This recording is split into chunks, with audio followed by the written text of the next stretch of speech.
Hello. कैसे हैं आप सर? तो आज इस वीडियो में एक बहुत ही इम्पोर्टेंट स्कीम्स के बारे में बात करेंगे। अगर आप न्यूज़ देखते हो, अगर आप किसी भी एग्ज़ाम के लिए प्रिपेयर कर रहे हो, तो ये scheme exam point of view से बहुत ही इम्पोर्टेंट है, क्योंकि ये हमेशा न्यूज़ में रहता है ना? ये स्कीम क्यों इम्पोर्टेंट है, इसका बैकग्राउंड क्या है और ये स्कीम लाया क्यों गया है, इसके बारे में अपन इस स्कीम के बारे में डिटेल में बात करेंगे।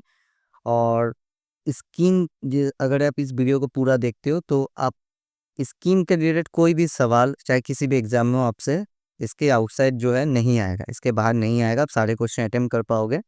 और साथ में अगर आप डिस्क्रिप्टिव अगर लिखना चाहते हो तो इसमें भी आपको हेल्प करेगा। ठीक है, मैं बैकग्राउंड बताते हुए आपको जाऊंगा ताकि स्कीम याद रखने के लिए आपके बहुत इजी हो, क्योंकि बहुत सारे स्कीम्स आप पढ़ते होंगे तो एक मतलब हौच पौच सा हो जाता है ब्रेन में, है ना? तो मैं बैकग्राउंड तक बताऊंगा ताकि आप इसको आसानी से याद रख पाओ।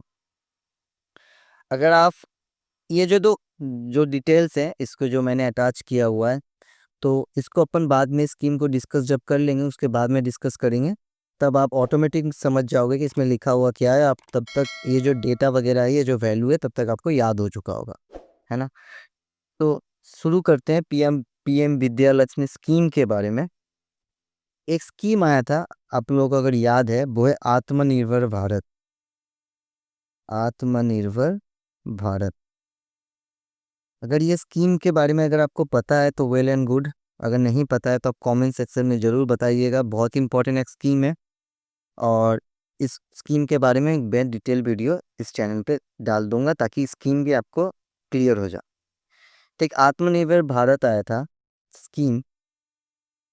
इसमें गवर्नमेंट सारी इंस्टीट्यूशन से जो कहती हैं, बोले देखो यार, मैं जो ग्रांट है, गवर्नमेंट एक ग्रांट देती है इंस्टीट्यूशन को, है ना?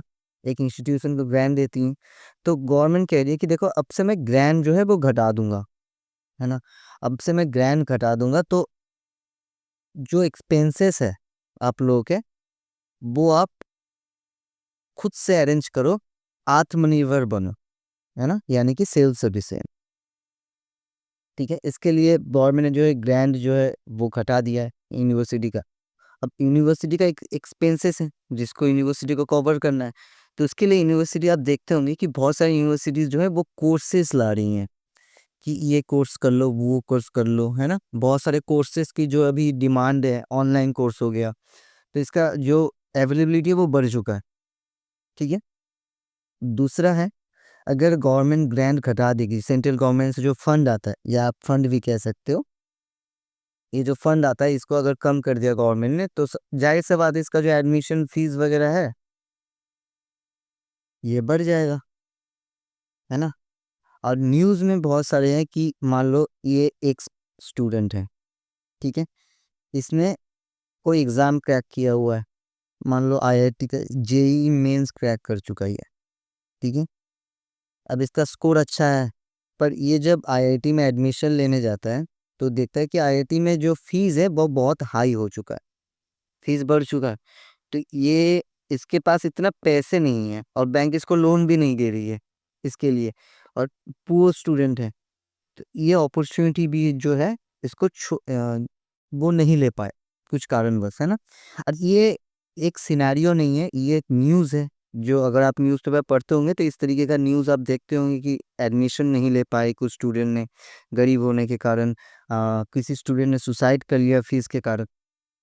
तो ये जो है एक सिनेरियो इसके लिए बन गया था, है ना? तो गवर्नमेंट आती है इसको सॉल्व करने के लिए। गवर्नमेंट कहती है कि ठीक है, अगर आप यूनिवर्सिटी में एडमिशन लेना चाहते हो तो आपको लोन प्रोवाइड किया जाएगा, और ये लोन कौन देगा? बैंक, है ना? बैंक आपको जो है लोन प्रोवाइड करेगा। अब बाकी बैंक आपको क्यों लोन प्रोवाइड करेगा, है ना? अगर आप किसी बैंक में जाओगे तो आपको बैंक जो है लोन प्रोवाइड करता है, तो बैंक क्या मांगता है? कोलेटरल मांगता है, कि है ना, कि अगर मान लो आपने 10 लाख रुपए का लोन डिमांड किया है बैंक से, तो बैंक बोलेगा ठीक है, मैं दे दूंगा 10 लाख, पर आप एक काम करो, कोलैटरल या गारंटर लेके आओ, ताकि अगर आप डिफॉल्ट कर जाओ, अगर आप नहीं दे पाओ लोन, तो मैं कोलैटरल से या गारंटर से मैं वसूल कर लूंगा। ठीक है। गवर्नमेंट कहती है कि ये जो स्कीम में जो लोन प्रोवाइड किया जाएगा वो होगा कोलेट्रल फ्री, है ना। कोई कोलेट्रल देने की ज़रूरत नहीं है। आप जाइए अपना डिग्री सर्टिफिकेट दिखाइए बैंक को और बैंक आपको जो है पैसा दे देगा। कितना तक का पैसा देगा? अप टू 10 लाख, 10 लाख तक का जो आपको पैसा दिया जाएगा। इसमें आपका tuition and plus other course expenses भी इंक्लूडेड है ना। ऐसा नहीं है कि सिर्फ सिर्फ एडमिशन फीस है, अदर कोर्स के जो एक्सपेंसेस है वो भी इंक्लूडेड है। ठीक है। अब आप एक बात सोचो, अगर गवर्नमेंट बोले कि या कोलेटरल फ्री लोन है, ठीक है, तो अगर कोई बैंकर है तो बैंक सोचेगा ठीक है आप तो कह रहे हो कि लोन देने के लिए मैं तो दे दूंगा। मान लो इसने अगर नहीं दे पाया लोन मुझे वापस, ठीक है, अब इतने कितने सारे होंगे, तो मेरा तो ये बैंकिंग सिस्टम डूब जाएगा ना, तो मेरा मेरा पैसा मुझे नहीं मिलेगा। तो गवर्नमेंट इस बारे में कहती है कि बैंक को कि कोई बात नहीं, अगर मान लो किसी कारण इसने डिफॉल्ट कर गया, ये जो एक्स पर्सन है ये डिफॉल्ट हो जाता है, ये लोन नहीं चुका पाता है, तो जो 75% है किसका? आउटस्टैंडिंग डिफॉल्ट्स का। ठीक है, सिंपल इजी लैंग्वेज में बकाया समझ लो कि जो बकाया होगा। ठीक है, मान लो इसने 3 लाख रुपए दिए, ठीक है, और 4 लाख दिए, इंटरेस्ट मिला के मान लो 11 लाख रुपए होता है, तो 7 लाख क्या होगा? वो आपका आउटस्टैंडिंग हो जाएगा, है ना।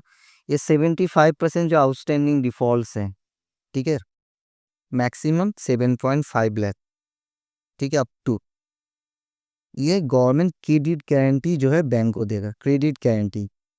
इसका मतलब है अगर ये डिफॉल्ट हो जाता है तो ये पैसा जो है बैंक बैंक को गवर्नमेंट से दिया जाएगा। तो बैंक को चिंता मतलब कोई टेंशन लेने का जरूरत ही नहीं है, क्योंकि उसको तो पैसे मिलने से मतलब है।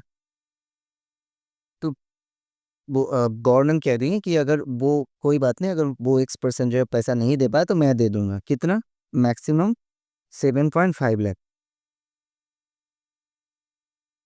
ठीक है, ये एक ओवरव्यू था, इसके बारे में डिटेल में थोड़ा और जाएंगे, और बहुत सारे पोर्टल्स हैं, जितने भी सवाल होते हैं उसको अपन डिस्कस करेंगे। तो इसके डिटेल्स में पहले पहले इसका जो बेसिक इंफॉर्मेशन है जहाँ से सवाल आता है तो वो पहले एक बार देख लेते हैं कि इसका लॉन्च कब हुआ था। 6 नवंबर 2024। ठीक है, मिनिस्ट्री कौन सा है, कौन से which ministry launch the PM Vidyalakshmi scheme? आपको नाम सुन के पता चल गया होगा, मिनिस्ट्री ऑफ एडुकेशन। ठीक है, अब 2024 में अगर ये लॉन्च हुआ है तो इसका टेन्योर कितना होगा?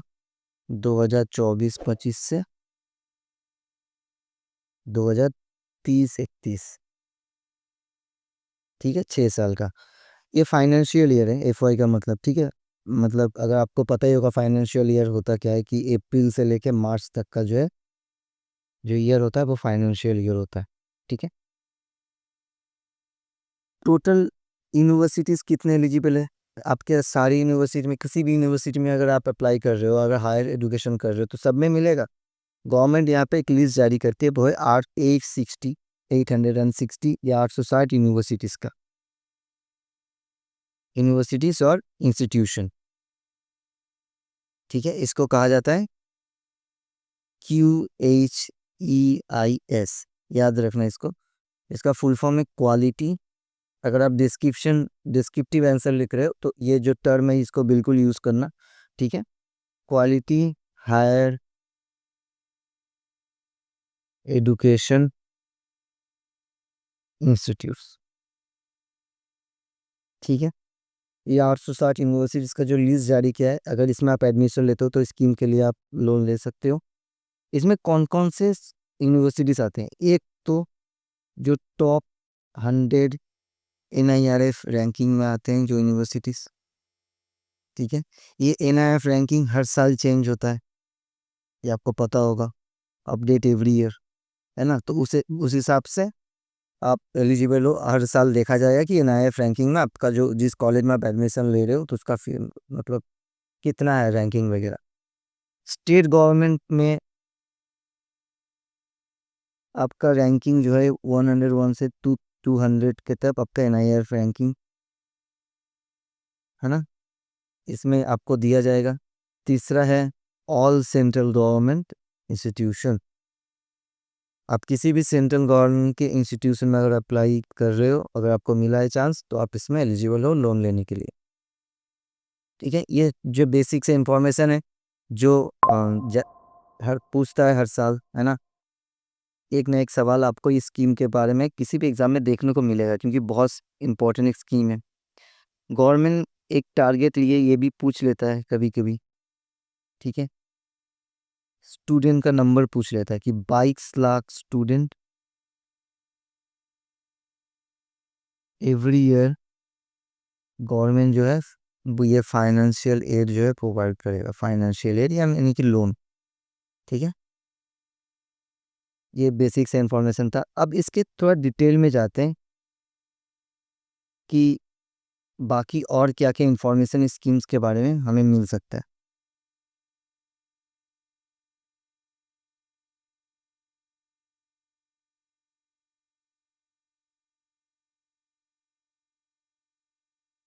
ठीक है, लोन के बारे में बात करते हैं। लोन के बारे में मैंने बताया कि अप टू 3 लाख। ठीक है, और एक होता है, गवर्नमेंट कह रही है कि मैं 3% इंटरेस्ट सबवेंशन दूंगा। सबवेंशन पर लोन पे नहीं, किस में दूंगा, ड्यूरिंग मोरेटोरियम पीरियड। अब ये होता क्या है, इसको ठीक अच्छे से समझना। एक तो इंटरेस्ट सबवेंशन के बारे में आपको पता होगा, अगर आपने इंटरेस्ट सबवेंशन का स्कीम किया हुआ है तो बहुत ही अच्छा है। अगर नहीं किया है तो एक बेसिक सा समझ लो कि मान लो बैंक आपसे 12% इंटरेस्ट चार्ज कर रही है ना। आप कह रहे हो कि यार मैं तो 9% ही दूंगा।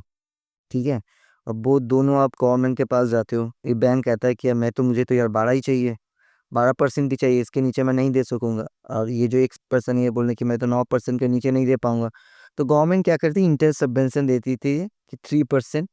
मतलब आप 9% ही दोगे बैंक को, और बाकी जो 3% है ये गवर्नमेंट दे देगा। पर इसमें स्कीम में जो इंटरेस्ट सबवेंशन है वो ड्यूरिंग मॉनिटरिंग पीरियड में दिया जाता है। मॉनिटरिंग पीरियड मतलब मान लो आपने लोन लिया है बैंक से। ठीक है, आपने बैंक से लोन लिया है, आप आप पैसा, आपके पास पैसा नहीं है। ठीक है, आपके पास नो मनी, पैसा नहीं है, आप लोन नहीं चुका पा रहे हो, तो आपने कहा कि आप मुझे टाइम दे दो। अपने बैंक से कहा कि मुझे टाइम दे दो, है ना, मुझे थोड़ा सा टाइम दो ताकि मैं लोन को पैसा जुगाड़ कर पाऊँ। अब मान लो आपको 1 साल का टाइम दिया गया। अब 1 साल में आपका इंटरेस्ट तो लगेगा जितना इंटरेस्ट है ना। तो बैंक आपको टाइम तो दिया हुआ है, कि टाइम आपको दे चुकी है कि हाँ ठीक है 1 साल का मैं तुम्हें टाइम देता हूँ, पर इसमें इंटरेस्ट लगेगा उतना ही लगेगा जितने आपको लोन में आप चुका रहे थे। ठीक है, मान लो 12% है। तो गवर्नमेंट कह रही है कोई बात नहीं, ये जो पीरियड है जब आप पैसा जुगाड़ रहे हो, जो इतना आपको बैंक ने टाइम दिया है, या मॉनिटरिंग पीरियड जो है, इसका 3% इंटरेस्ट सबवेंशन आपको मिलेगा। मतलब अगर आपका लोन इंटरेस्ट 12% हो, आपको सिर्फ 9% देना पड़ेगा इस मॉनिटरिंग पीरियड में इंटरेस्ट। बाकी 3% जो है वो गवर्नमेंट देगा बैंक को। ठीक है, क्लियर है। तो इसमें से जो थोड़ा हाई लेवल के एग्जाम है, जैसे नाबार्ड हो गया, आरबीआई हो गया, है ना, यूपीएससी वगैरह, इस जो डिटेल्स में पूछ लेता है, तो ये क्लियर होना चाहिए आपको कि ये होता क्या। ठीक है, कुछ और डिटेल्स के बारे में देखते हैं कि और क्या क्या है। एक तो इसका एलिजिबिलिटी के देख लेते हैं कि एलिजिबल कौन कौन। ठीक है, ये जितने भी आप स्कॉलर स्कीम, स्कॉलरशिप या एजुकेशन लोन्स के स्कीम पढ़ोगे, उसमें एक एलिजिबिलिटी रहेगा हमेशा, वो है एनुअल फैमिली इनकम मांगा जाता है। कि आपके एनुअल फैमिली इनकम एक क्राइटेरिया दिया दिया जाता है कि इसके ऊपर नहीं होना चाहिए। यहाँ पे जो एनुअल इनकम का लिमिट है वो है अप टू 8 लाख।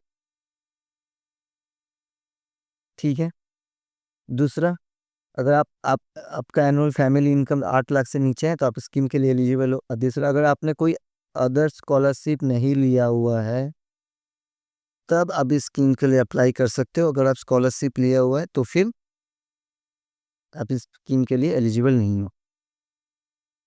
ठीक है, इंटरेस्ट सबवेंशन जो है 1 लाख स्टूडेंट को पर ईयर दिया जाएगा। ठीक है, 2024 से 31 तक कितने साल होते हैं, 7 साल।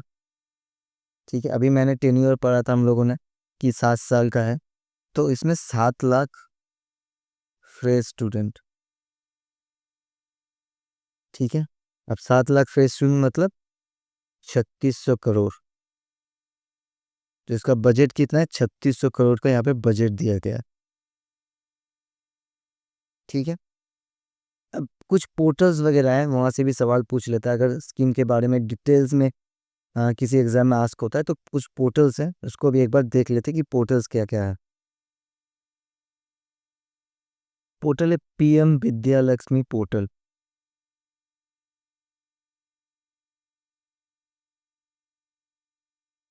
अगर आपको अप्लाई करना है तो आप पीएम विद्या लक्ष्मी पोर्टल में जाके अप्लाई कर सकते हो। ठीक है,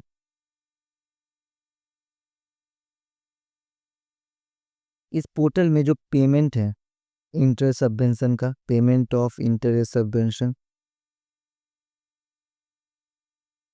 ये किसके थ्रू होता है? ई voucher and central bank digitally currency, इसके द्वारा यहाँ पे जो है इंटरेस्ट सबवेंशन का पेमेंट जो है किया जाता है। तो वॉलेट टाइप का एक है ना। ये पोर्टल को जो है डेवलप किया गया है, इस पहले तो मेंटेन, इस पोर्टल को मेंटेन किया जाता है, इसमें से सवाल आता है, इसको थोड़ा देख लीजिएगा। Maintain by protein E government technologies, याद रखना इसको। ठीक है, जो अंडर आता है NSDL e governance infrastructure limited, इसका पहले नाम था ये वाला, बिफोर वाला, है ना। अभी ये प्रोटीन ई गवर्नमेंट टेक्नोलॉजीज के अंडर आता है। ये मेंटेन करता है, पोर्टल मेंटेन बाय। ठीक है, इसको याद रखना। और गाइडेंस अगर कहता है कि अंडर किसके गाइडेंस में इसको डेवलप किया गया है, अंडर गाइडेंस, तो आप सोचो, अगर ये स्कीम जब हम लोग पढ़ रहे थे, ठीक है, इसमें कौन कौन से मिनिस्ट्री जो है इसमें इन्वॉल्व हो सकते हैं, कौन कौन से डिपार्टमेंट इन्वॉल्व हो सकते हैं? पहले तो लोन दिया जाएगा। ठीक है, तो लोन के लिए किसको इन्वॉल्व होना पड़ेगा? डिपार्टमेंट ऑफ फाइनेंशियल सर्विस, जो मिनिस्ट्री ऑफ फाइनेंस के अंडर आता है ना। डिपार्टमेंट ऑफ फाइनेंशियल सर्विस, क्योंकि लोन दिया जा रहा है। उसके बाद है डिपार्टमेंट ऑफ हायर एजुकेशन, क्योंकि एजुकेशन लोन के बारे में बात हो रहा है ना, हायर स्टडीज़ के लिए। डिपार्टमेंट ऑफ हायर एजुकेशन होगा यहाँ पे, डिपार्टमेंट ऑफ हायर एजुकेशन, जो मिनिस्ट्री ऑफ एजुकेशन के अंडर में आता है। और एक है, ठीक है, क्या हो सकता है, क्योंकि बैंक इन्वॉल्व है इसमें, बैंक को भी तो इन्वॉल्व किया गया है इसमें, लोन तो बैंक ही देगा, तो इसमें इन्वॉल्व है ऑल इंडिया बैंक एसोसिएशन। ठीक है, इसको शॉर्ट फॉर्म में आईबीए कहते हैं। तो इसके गाइडेंस में इसको डेवलप किया गया है और मेंटेन करता है प्रोटीन ई गवर्नमेंट टेक्नोलॉजीज। ठीक है, इतना दूर क्लियर है सबको? आशा करता हूँ इतना दूर कोई किसी को दिक्कत नहीं है। तो जो सवाल वगैरह हैं स्कीम के बारे में, तो इसके जो सारे मैं कवर करवा चुका हूँ। कुछ एक और है, तो उसको मैं और बता देता हूँ, ताकि जो जितने भी डिटेल्ड है वो सारे आपको कवर हो जाए इस वीडियो में। ये सपोर्ट करता है, किसको सपोर्ट? एक स्कीम आपने अगर सुना होगा, पीएम यूएसपी स्कीम। ठीक है, यूएसपी का फुल फॉर्म क्या है? पीएम का तो आपको पता ही है, प्रधानमंत्री। ठीक है, इसका फुल फॉर्म है उच्चतर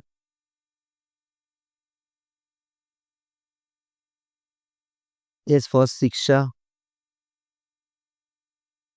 प्रोत्साहन।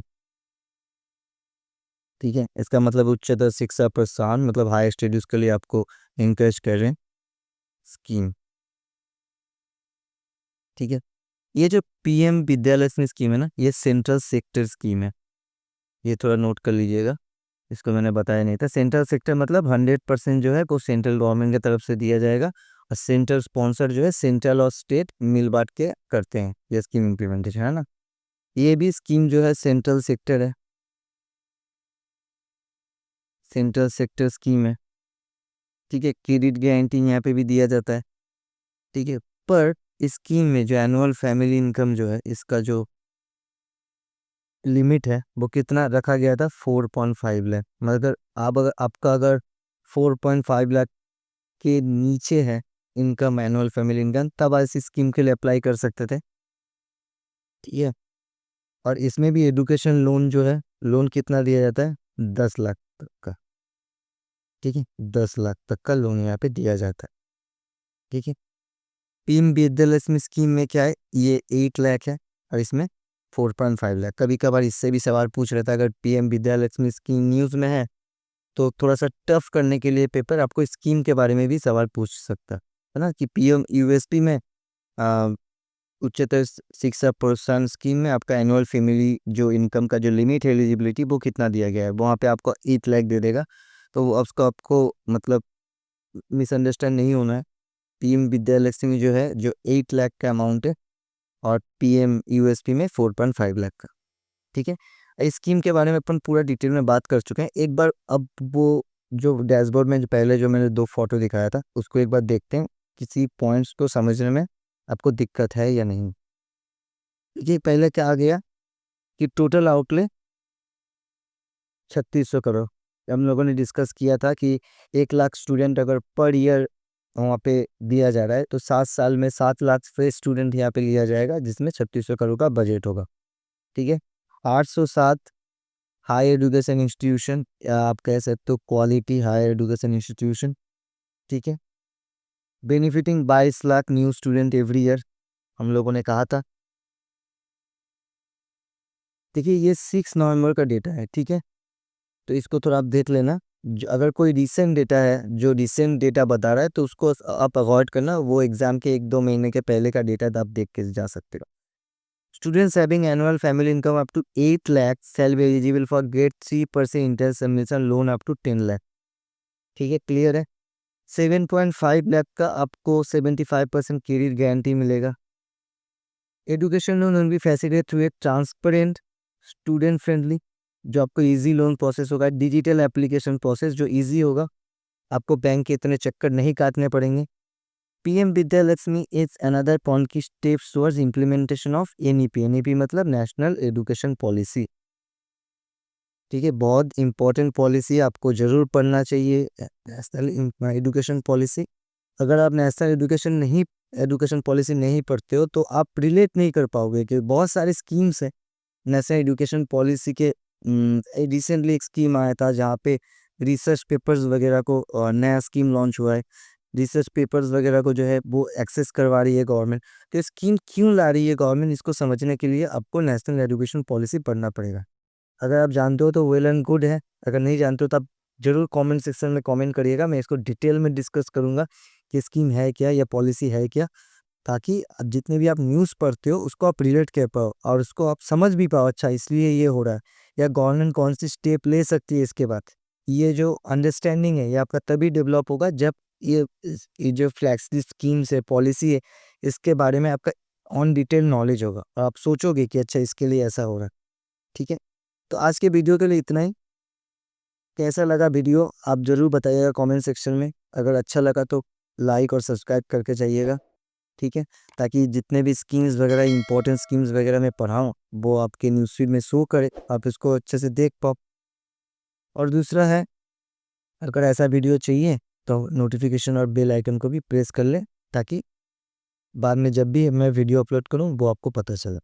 ठीक है, और कोई भी स्कीम्स के बारे में या कोई भी टॉपिक के बारे में अगर पढ़ना चाहते हो आप सोशल में, तो आप इस कमेंट कर सकते हो, मैं ज़रूर उस टॉपिक को कवर करवाऊँगा। ठीक है, thank you so much for watching, stay tune.